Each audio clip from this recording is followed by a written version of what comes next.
प्रकृति की गोद में बसने वाली ये दुनिया हमेशा से कई कहानियां कहती आई है। ये कहानियां कभी उसकी खूबसूरती का गाना बन जाती हैं तो कभी उसके संरक्षण की पुकार।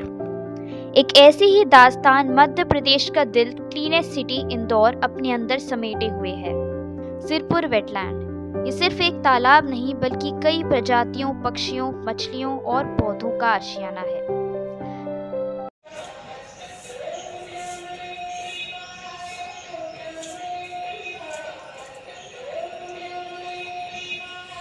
ये दो तालाब है, एक बड़ा तालाब है और एक छोटा तालाब है। ये अपन यहाँ खड़े हुए हैं। ये बीच वाली पार्क अपन गए थे जो कि सेंटर के पीछे थी। ये 2 फरवरी को क्लीन हुआ था। रामसर साइड जब घुस हुआ 2022 के अंदर, तो ये पूरा क्लियर कर रहा था। थोड़ी जलकुंभी भी है और इसके अंदर कुछ बर्ड्स आते हैं जो माइग्रेटरी है। ये बर्ड सेंचुरी को करीब 130 वर्ष पुराना बताया जाता है। ये इंदौर वासियों के लिए गर्व की बात है कि सिरपुर वेटलैंड यूएन की तरफ से रामसर वेटलैंड घोषित हुआ है। रामसर ईरान के एक शहर का नाम है जहां 2 फरवरी 1971 को यूएन कॉन्फ्रेंस हुई थी। यहाँ पर मैं तकरीबन 2 से 2.5 साल से आ रहा हूँ और यहाँ पर काफ़ी डेवलपमेंट हुआ है रामसर साइड बनने के बाद। लोगों में थोड़ी अवेयरनेस की कमी है और बाकी जिस तरीके से यहाँ पर एक मॉर्निंग वॉक का भी बहुत अच्छा एक लोग आते हैं सुबह के टाइम मॉर्निंग वॉक वगैरह रनिंग एक्सरसाइज के लिए। भी अधिकतर सिरपुर जो बेसिकली जो जाना जाता है माइग्रेंट बर्ड्स के लिए जाना जाता है। सिरपुर इज़ बेस्ट है और इंदौर के लिए बहुत एक अच्छा एक आइकॉन है। यहाँ पर टूरिस्ट को राजवाड़ा ये इनके बाद यहाँ पर आना चाहिए।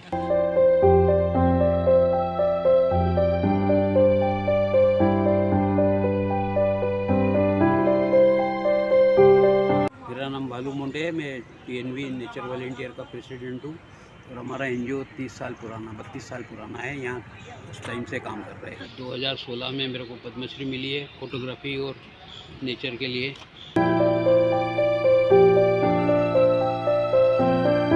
प्रकृति खूबसूरती बेशुमार लाती है, मगर कभी कभी कुछ ऐसी अवांछित चीजें भी आ जाती हैं जैसे कि जलकुंभी।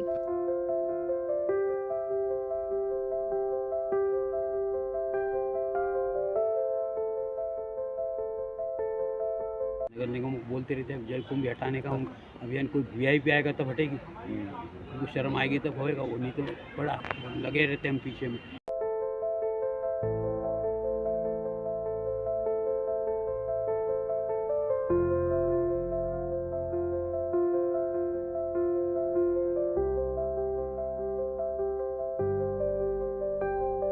जब प्रकृति की बात आती है तो उसका असली रंग तभी दिखाई देता है जब उसे उसके हाल पर छोड़ दिया जाए। एनवायरमेंटल प्रोटेक्शन एजेंसी ईपीए के अनुसार रिक्रिएशनल बोट्स 80% तक पानी के प्रदूषण का कारण बनती हैं। नाव बोटिंग बंद किया हमने, खाना पीना यहाँ बंद किया, पिकनिक बंद की लोगों की। आप आओ, देखो बर्ड देखो, घूमो फिरो, जितना घूमना है फिरना है, और खाया पिया तो ले जाओ आप साथ में। कचरा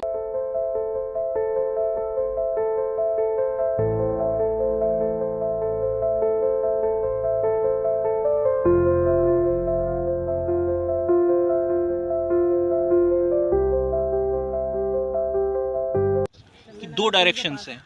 गवर्नमेंट जिस डायरेक्शन में आने की कोशिश करती है वो कमर्शलाइज करने की कोशिश करती है कि हम लोग किस चीज़ को सारी चीज़ें यहाँ पे बोटिंग चालू कर दें या फिर कुछ चीज़ें सेल करी जाए या पैराग्लाइडिंग हो, दूसरी चीज़ें करने की कोशिश करते हैं। हम नेचर को रिजर्व करने की कोशिश कर रहे हैं, बर्ड्स को रिजर्व करने की कोशिश कर रहे हैं, दूसरी चीज़ों को रिजर्व करने की कोशिश कर रहे हैं। तो जैसे यहाँ पर 20 साल पहले आप देखोगे तो बोट्स चला करती थी, पर बोट्स केवल पैडल बोट और ये वाली नहीं है। फिर वो उसको कमर्शलाइज करके मोटर बोट और ये सारे, जिससे बर्ड्स जो आते हैं, और बर्ड्स केवल यहाँ पे जो है वो नहीं आ रहे, माइग्रेटरी बर्ड्स आ रहे हैं। तो हम यहाँ यदि माइग्रेटरी बर्ड को इंक्रीज़ करना है, बढ़ाना है, यहाँ आए वो, तो डिस्टर्बेंसेस कम करना पड़ेंगे।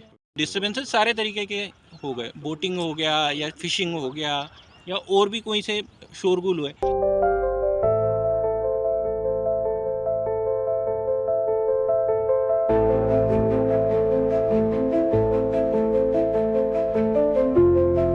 दस साल पहले यहाँ इतने बर्ड्स हुआ करते थे, मतलब लाखों की संख्या में बर्ड्स आया करते थे। अभी गिने चुने हो गए, बहुत सारा रिडक्शन है। और हम ये चाह रहे हैं कि उसको वापस रीस्टेब्लिश करें, अनटच्ड नेचर रहे, कि वापस बर्ड्स आना शुरू हो पाए।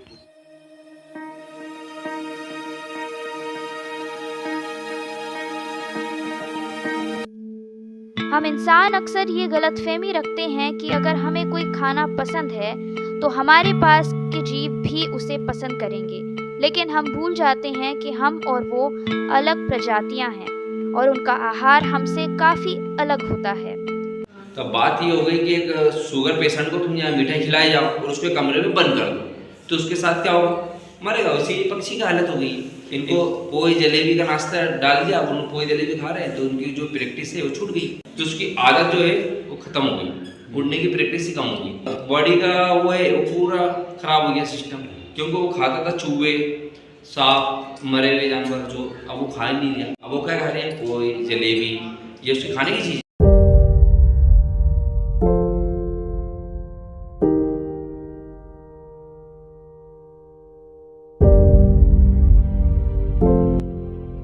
सिरपुर की ये कहानी सिर्फ प्रकृति की नहीं, इंसानी जिम्मेदारियों की भी है।